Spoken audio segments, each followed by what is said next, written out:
Good evening to all, and welcome to our webinar on transforming medical device development by embracing model-based design. I would like to thank you all for joining for the session today. Thank you for having me this afternoon on this webinar. And I would be talking broadly on how scaling of health innovations that encompasses interoperability between different technologies and how design actually helps to bring it to market. Right. The picture you see on my slide is from the New Yorker in 2006. And in 2006, the magazine depicts AI-enabled robot that takes care of the healthcare system in a hospital. So I just put this picture so that we understand where we are today, while it was still a very far dream in 2006. I think we are quite there with interoperability between different technologies, especially design and digital twins helping a lot in this pathway. With this quick introduction, I will delve deep into my slides. So just a brief of what I'll talk. I'll be spending some time on explaining how the medical device manufacturing ecosystem has evolved at AMTZ, bringing down the import dependency. Then I'll talk about my center in specific, which you see on the slide. It's a pyramid. And then I'll talk about the products that we designed, including our startups' achievements in this space. So looking at a Deloitte 2023 survey, they were asked which technology would they use in future for the next 12 months. So I think robotics and automation has taken the highest votes with 62%. But apart from that, data, IoT, additive manufacturing, cloud computing, 5G connectivity, mixed reality, quantum, blockchain, everything is part of this revolution. I think in Industry 4.0, we are looking at a bunch of technologies that interoperate together to bring smart factories out of future. So that's a quick picture of how smart factories work, putting up all the technologies to ensure quick and efficient products are out there in the market. AMTZ also has a policy-making body, which is Kalam Institute of Health Technology, which is a direct representation of Government of India. This publication was done by KAHT, Kalam Institute, in which it shows the import dependency through 2018, 2019 till 2023. So you see, we have been importing thousands of crores worth medical devices from many years. I think it is increasing. And you see that in 2023, there was a dip in that import. That's because ecosystems like AMTZ have come into the picture and try to indigenize a lot of medical device products. So you can see in 2021-22, AMTZ was operational in 2020 actually, but bringing in a lot of manufacturers to start supplying to exports as well as the national market, we could see that almost a 3,000 crore we could save on the imports in 2020-23. So I think that sets an example of how practically it is demonstrated and how challenging it is, but we can ensure that challenges are maneuvered with different technological advancements that we have in hand. So I think setups like AMTZ and the value chain that it creates helps us a lot in future in medical devices. So that's a Business Today survey where India is the fourth largest medical device market in Asia Pacific. And national sustenance is actually dependent on healthcare. Irrespective of what technologies you already have, if your national healthcare is not sturdy and sustainable, I don't think we will be able to manage rest of the things later. We have seen that in the pandemic. And that's where India is focusing also now. So the innovations in healthcare, if you look at broadly, they are on body. These innovations are in the community, they are in the hospitals and clinics, if you divide them into four broad sectors, right? So they range from diagnostics to mobile apps, remote monitoring solutions, to surgical robots and smaller implants that are made of very different materials. Artificial intelligence, as you know, is penetrating deep into every sector, just like in medical device sector.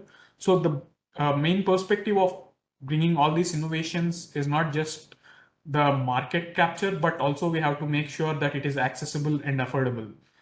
right? So that's where our product development at AMTZ, along with our startups and manufacturers, take a very deep dive into solving those issues.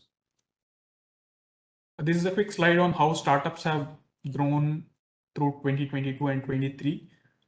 There are almost 13,000 startups in 2025, and we are expecting more than 30,000 startups by 2030.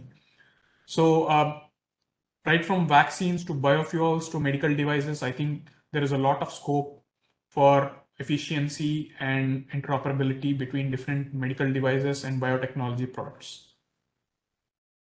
So while I discussed about the startups, this graph shows at what stage you de-risking which point. So I think the first risk that anybody has to mitigate is the technical risk, then the market risk and expansion culture risk, going ahead with your seed stage funding ABC. But the first step you see is the technical risk. How do you mitigate when you are a startup, and how do you make sure that you are into market without a big pivotal event in your capex or opex, right? So the technical risk has two parts to it. One, your value chain. Second one is your design and interoperability, right? The design you make at the very early stage on your bench prototype, the easier it becomes for us to bypass many pivotal iterations of testing and designing. So the second step is about ecosystem. The ecosystem of value chain that AMTZ has created is a very good example of what we have done. If you are into a medical device, you know that it is a sophisticated one. It's not very easy to understand the value chain of everything and make sure it is sustainable.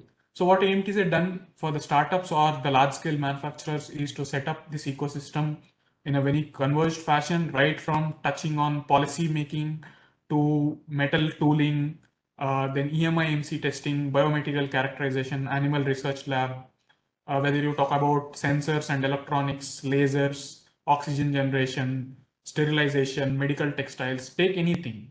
AMTZ has today institutionalized everything that is required in this ecosystem to support our manufacturers and startups. So these are some of the centers that we have. We have 22 centers, but I think this is a quick overview of some of them which are technically connected to this session. So electromagnetic compatibility, additive manufacturing, gamma irradiation, metal and injection moldings, lasers, MRI machine coils, and other industrial centers. So the power of this ecosystem helps our startups and manufacturers to take things forward. So a lot of Indian and international manufacturers collaborate together to produce the best possible devices in large scale for medical device industry. So this is a picture of COVID where we've launched our first MRI that is manufactured in India through AMTZ, and a very large scale production of RT-PCR manufacturing is also established in AMTZ.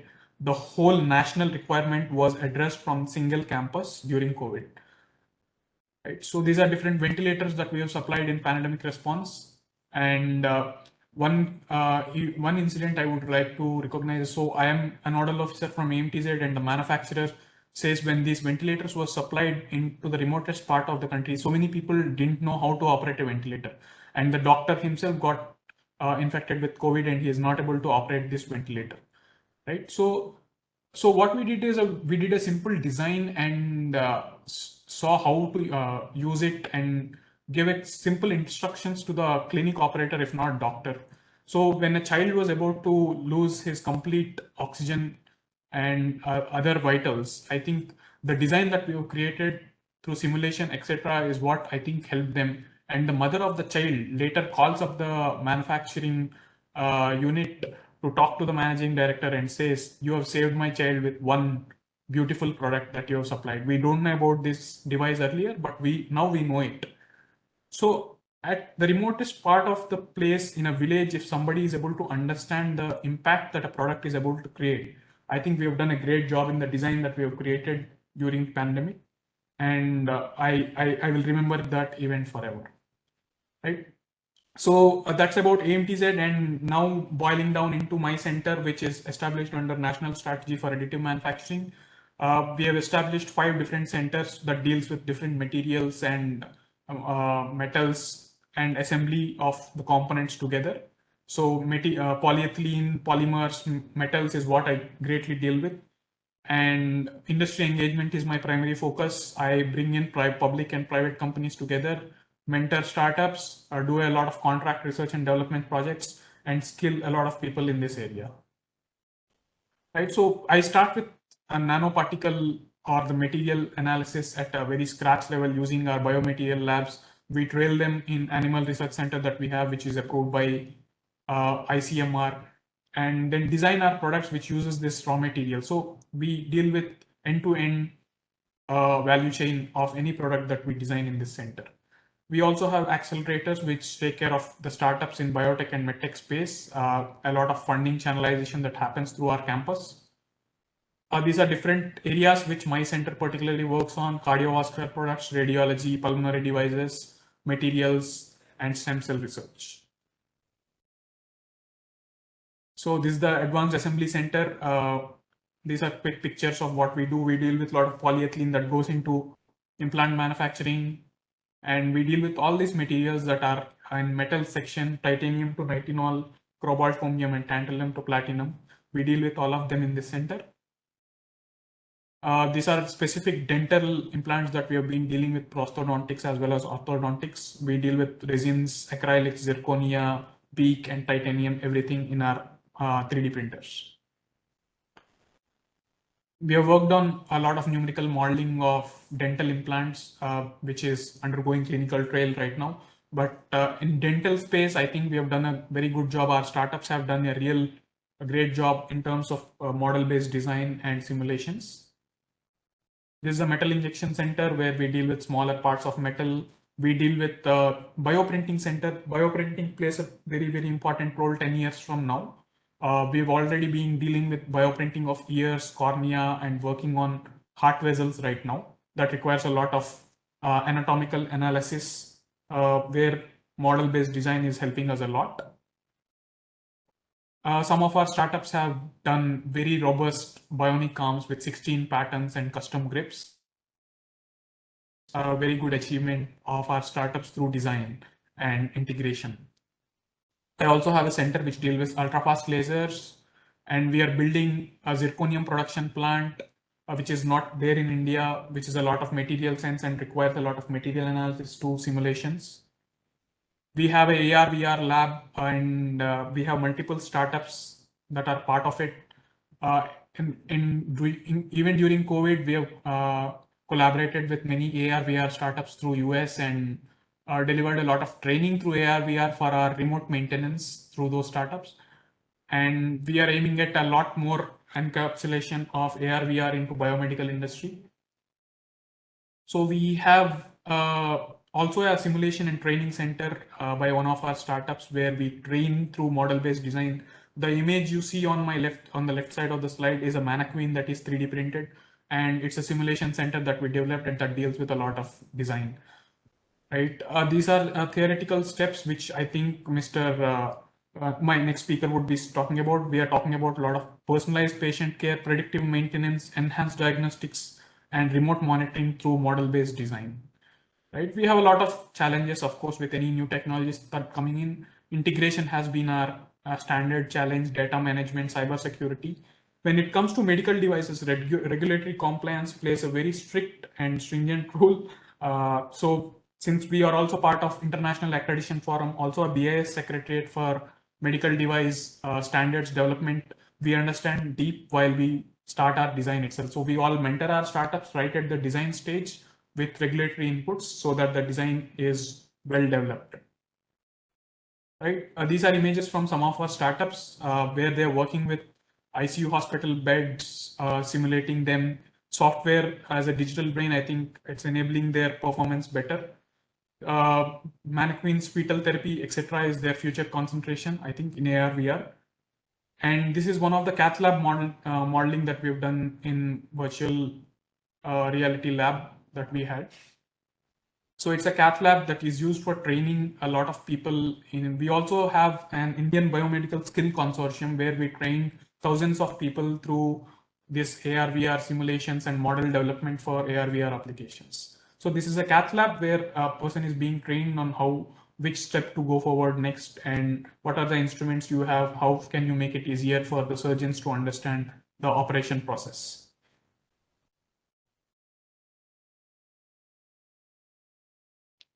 So through the model-based development, I think we are creating a human-to-human interactions while also we are creating machine-to-machine and machine-to-human, which is the case for our digital twins for the different smart factories that we are setting up in EMTZ. I think in next 6 months, we are planning at least 3 smart factories utilizing this sort of approach. There are a lot of products that our R&D team has developed, and they're of course been using a lot of simulations and modeling, right from internal hydraulics to balancing chambers to heat management, diagnostic enhancement, hearing aids, everything. Right, so this is one example of how we have developed weight analysis for our health ATM projects, where you can see we have optimized the weight and the suitable material according to what we want. We have done a lot of static structural analysis for our structural components, right from OT lights to pacemakers. Different models were created, and we have did a lot of structural analysis through this model-based design. So these are some of the other examples that are under our R&D portfolio. So we did temperature transient flow and the heat exchanger, thermal transients that we have been developing. We use a lot of heat exchangers for many of our medical applications, and simulation has been key to identify the best designs. So airflow analysis, you can see that the airflow is blocked through one of the designs, and then we've corrected it. The simulation helped a great way in this product development. So those are different products that we have developed using model-based simulation, right from AR, VR to pulmonary devices or breathing resistance devices. We have a scheme called Innovation Passport in case anybody in audience would like to connect with us in terms of incubation strategy, or at least through Innovation Passport. It connects you to different innovation networks in the whole country, and you can utilize our network for any of your technical development, right from policy to regulatory affairs. These are some of the pictures of the events that our startups and manufacturers attend. This is the World Health Innovation Forum that happened in last November, and there are participants over 90 countries helping us understand health equity to design to regulation, regulatory affairs, everything. So these are different international trailing events, right from Armenia to Dubai. We conduct a lot of startup battles that helps our startups and manufacturers to get a lot of funding and pathway forward. So this is a quick slide. While we have many centers, this is a quick slide where we are a WHO center for global access, and also we are a World Trade Center, AMTZ. There is no place in the world where WHO and WTC are together at one place in the same campus. That gives us a lot of flexibility and robustness to deal with international and national level issues or challenges. So the synergy of AMTZ has created a lot of impact in medical device sector. And with that, I think I'll end my session and bridge it to my next speaker. If any questions, I think I can take it now or later when the second session also finishes. Thank you. Okay, so I'll start the presentation. Good afternoon, everyone. So today's I'll be presenting on transforming medical device development by embracing model-based design. Before this, let me introduce our company, MathWorks. It's headquartered in Natick, Massachusetts. It's a privately held company with 5 million plus users, 6,000 plus staff, and is a trusted partner not only with the medical device industry but other industries as well, like automotive and aerospace and other industries. Talking about our key products, MATLAB and Simulink are our base products. MATLAB is a high-level language as well as a tool for technical computations, mathematical technical computations. Simulink is a GUI-based tool where you can do designs, a lot of designs, and also simulate in the time in the respective time frame. So Not only these two tools, we have over 100+ tools built on top of this, which will help you to design and develop the products in all the industries, including medical device industry. For example, MATLAB is used to create the algorithms and AI models for biomedical data analysis. Whereas Simulink, you could simulate the complex medical device with sensors and software. Yeah, so I have 5 agenda items for today. First, I'll discuss challenges in medical device design, and then we'll go through some industry case studies, and then we'll see what is model-based design workflow, and then benefits of model-based design, and we'll summarize it. Let us look at the challenges in medical device software development. Time to market is there in all the industries, not only just medical device industry, right? So market pressures are everywhere. And another thing is medical device development is complex. It has multiple sensors. It has to do with the humans, and there are human lives involved. So it's more and more complex. Because of the complexity, there are regulations there are stricter guidelines before you release any product, right? So these are challenges that are existing in the medical device software. In general, medical device software. So our recommendations are also given here. We could use, like we are saying, model-based design tools like Simulink, MATLAB. I mean, you could eliminate the hardware at the design phase. You could understand what are the errors early in the process, and also you could reduce the design errors by automating the verification and testing of your devices that you're building. And you could also adapt to the model-based design workflow, wherein while you are building your devices, while you're building your devices in a software, you could also take a lot of reports out of it as a proof for these devices that you are building, and the software that you are writing for those medical devices. Okay, so let us take an insulin infusion pump. So infusion pump has a lot of safety issues, right? So it has to be inserted into human's body, and so on and so forth. So FDA undertook this infusion pump as a case study, and so they have kept. You could also read this. So there is a source under the bottom of the slide.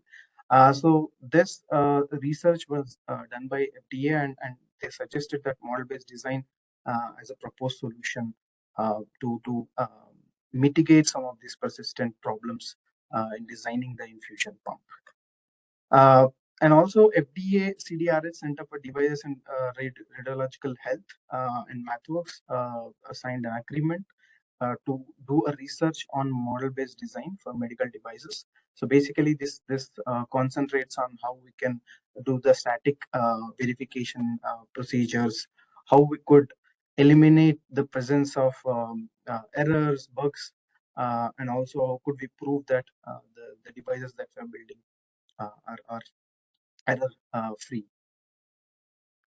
Okay, so going to the next topic, industry case studies. So if you take a mechanical ventilator, it's a complex system with multiple parameters to monitor, and the risk of patient injury. So the speaker Santosh also spoke about building ventilators and how difficult it is, and he had to call and give instructions to operate the ventilators. So it's a complex design, and it's highly regulated. It's an FDA Class 2 device.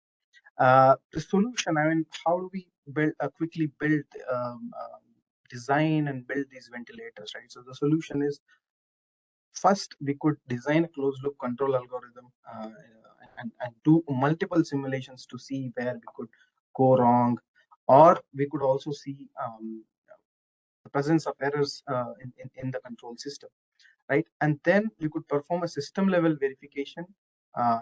We could build a closed loop model and see whether it follows all the requirements. It satisfies all the system level requirements.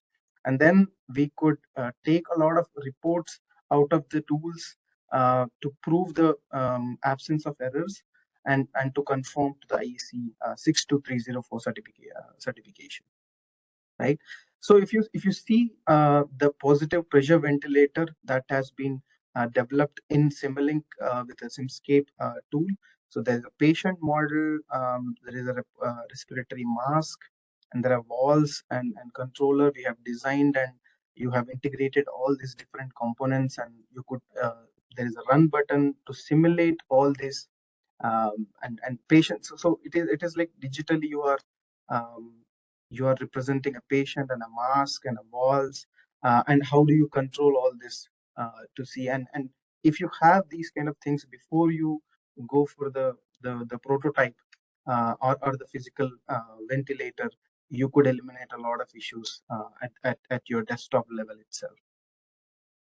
Okay, so if I could give you one user story, Beanman is the company who developed the life-saving transport ventilator using model-based design. So these ventilators could be transported anywhere and could be used at any place, right? So their challenge is develop an embedded software for an advanced emergency hospital transport ventilator. And the solution they have used is they have used MATLAB and Simulink and other model-based design related tools to simulate the ventilator. And they also generated code. So one of the beauty of model-based design is after you build the models and after you simulate them, and once you are satisfied with your models, you could also generate a C++ code out of these models. So that will give you a quicker way to deploy your algorithms that you have designed on the microcontrollers, right? So embedded systems. Okay, so what are the results they have achieved? Their code development reviews accelerated by 50%. Lot of design alternatives they've explored, and their errors got significantly reduced. You could see a happy customer talking about modeling simulation here. Okay, moving to my next topic. So we have discussed the industry issues and how model-based design could solve those issues for medical devices. So let us discuss about model-based design. If you're wondering what is model-based design as such, right? So what's the problem with the traditional software development approach that everybody is following, right? So if you observe here, so everywhere it's a wall between, let's say, requirements to design and design to implementation. So these are done in silos, and there are a lot of issues on the requirements, how it can convert into design, whether design is conformed to the requirements, or whether the implementation is, let's say, satisfied. I mean, all the requirements, if the implementation of these requirements are satisfying to its actual design, right? So to eliminate all this, model-based design has a step-by-step workflow wherein you could convert your requirements in the form of one truth, that is design, and you could simulate multiple times, thousands of times, to see the presence of errors, or you could prove the absence of errors, and you could always check whether your design is satisfying your requirements or not.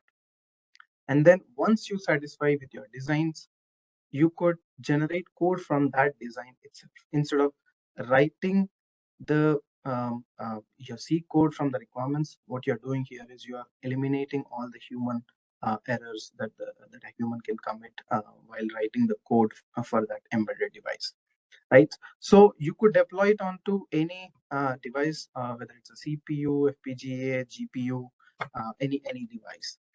Uh, so so once you do that, I mean, in this whole process, so you always confirm whether your design is meeting your requirements, whether your implementation is meeting your design and requirements. And finally, when you integrate and take it to your device, you could always check whether your end product is meeting the requirements or not. So that's about model-based design. Now let's see how we can create a system and software architecture. So let us start from there. So to build this kind of system architectures, you need to have a solid requirements. From those requirements, you could design a very high level system architecture to describe the system. So instead of just writing your requirement and directly writing the software for it, so you are adding a lot of details in your model and simulating that model multiple times, right? And once you draw these designs, you allocate those requirements. So this part of the design came from this requirement. Okay, and then once you define all these requirements and once you design these system level sketches, then analyze these system requirements. What are the risks that you're getting into, right? What are the safety critical requirements that you have in your system? Um, what are the logical requirements? What are the safety critical requirements? So segregate all these things, import into the design, import from these multiple tools that will capture your requirements, and then link it to the design, so that you know, and the assessors, whoever assessing your software development workflows, they also know that, okay, so this part of the implementation is coming from this part of the requirement. So while you're building the models, so your models can be built anywhere. Literally, you could build it in multiple tools and softwares. But what you need to have is you need to have one tool which will integrate all these different algorithms into one. So here, Simulink can act as your simulation integration platform, wherein you can integrate different algorithms into one tool and simulate this an entire system. You could simulate an entire system. So Simulink is a model-based design tool from MathWorks, and you could use Simulink to integrate all the algorithms that you have developed in multiple environments. Okay, so once you have designed your system, you could write numerous test cases and run these test cases on your design until you're satisfied with the design, right? So the robustness of the system depends on how good you are writing the test cases. If you are writing a legacy handwritten C code, you could also test that. You could also integrate that into your design, and you could also thoroughly test that. And you could also link the test cases, not only requirements and design linking, you could also link the design to the test cases. If there is a design implementation, then there should be a test case to support that design. And these test cases prove the absence of errors, and also it'll unearth a lot of errors that will be coming. Okay, so there are a lot of conditions you could test the systems that would be otherwise too risky and time consuming, and you could always maintain the traceability, like I said, from requirements to design and design to the test cases, and test cases to the maybe the code that you generate out of these designs. Okay, so as I said, you could directly convert this design into code, whether your embedded device is a CPU or a GPU or any other devices. So MATLAB Simulink tools can automatically convert your design, and you could deploy it onto any CPU, GPU, or FPGA devices. Some of them I have given here, but you could get in touch with us if you want to deploy your designs onto any other microcontroller or an FPGA device. So then you could also do rapid prototyping. So basically, so you could do hardware in the loop testing. So what we did till now is only at the microcontroller level, but you could also have the plant model. Plant model is exactly, you could design your the plant, and also you could do the closed loop simulation of your design and the target computer, where this target computer acts as your final device, and your model is your software, and you could do a simulation between this design and the target computer. Okay, moving on. So we discussed about model-based design workflow, and let's discuss a point by point what are the benefits of model-based design. So by that, you must have figured out that the whole model-based design workflow makes the whole process faster, right? You could implement from concept to code, right? So I've been saying that once you design and once you're satisfied with that design, you could easily go from concept to code directly by generating the code and directly deploying that generated code onto the microcontroller, right? So you could implement the concepts quickly. You could use the Simulink graphical interface to design that and do a lot of simulations to manage the complexity in the algorithm. And you could always reduce the manual coding errors by directly generating the code. So that's the first advantage. The second thing is detecting a lot of errors, right? So I have I mean, I am not producing all this stats. So there is a source that is given here. So the cost of fixing a bug increases over the time. Let's say if you if you have detected a bug at the testing phase, the cost of fixing it will be much higher uh, rather than if you detect a bug at the specification level itself or at the design level itself, the cost of fixing bug will be very less. So with the model-based design, it's always it will save a lot of money. The, the, the, the beauty of model-based design, you will understand when it actually you will come to the end, like where if you follow the traditional workflow, if you directly write the code and then you deploy it onto the microcontroller, things won't work there. Again, understanding where the issue is coming from, you have to go back and again design and come back, right? So it will eliminate all of this. Model-based design eliminates all of this. Okay, and then hardware independent development, you don't have to um, think much about in the initial stages itself, what is the hardware that I need to use.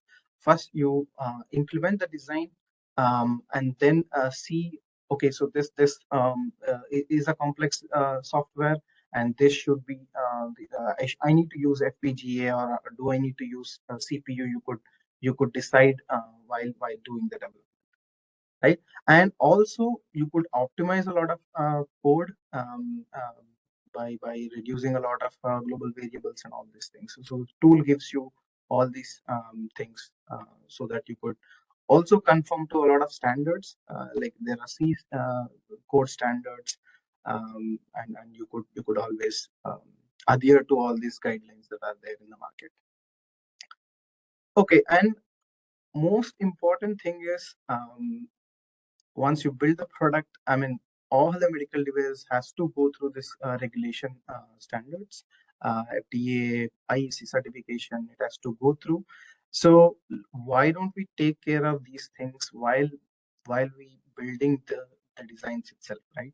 So once we build the design, you could automatically generate the design descriptions, right? So once you write a lot of test cases, you could generate test case reports, right? Test results report, test specification reports, right? So these are all very crucial for any device, any medical device that has to go through these stringent regulatory bodies, right? So class A, these devices are classified into class A, class B, class A devices, and the complexity is always there, complexity, um, and the device has to go through uh, multiple regulatory bodies, multiple assessors to finally get the approval to go into the market.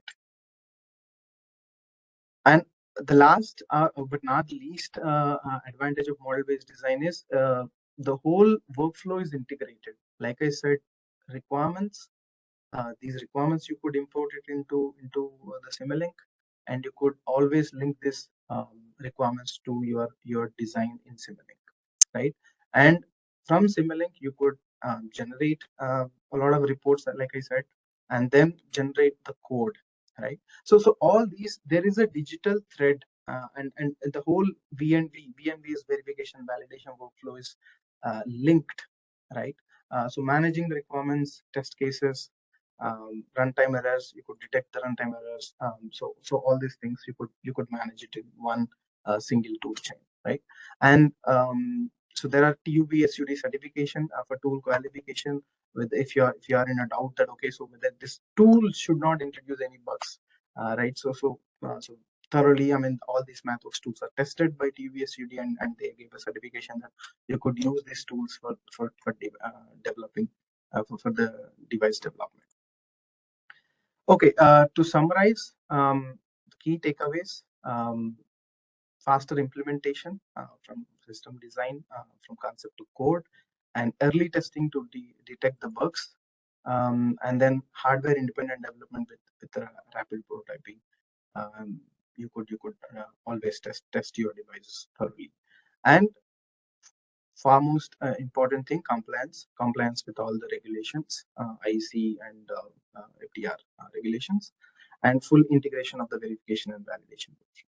So if you still want to understand more about model-based design, we have written a white paper, model-based design for medical devices development. All the links are there in this, and once you get access to this presentation, you could always click on these links, and you could read these resources.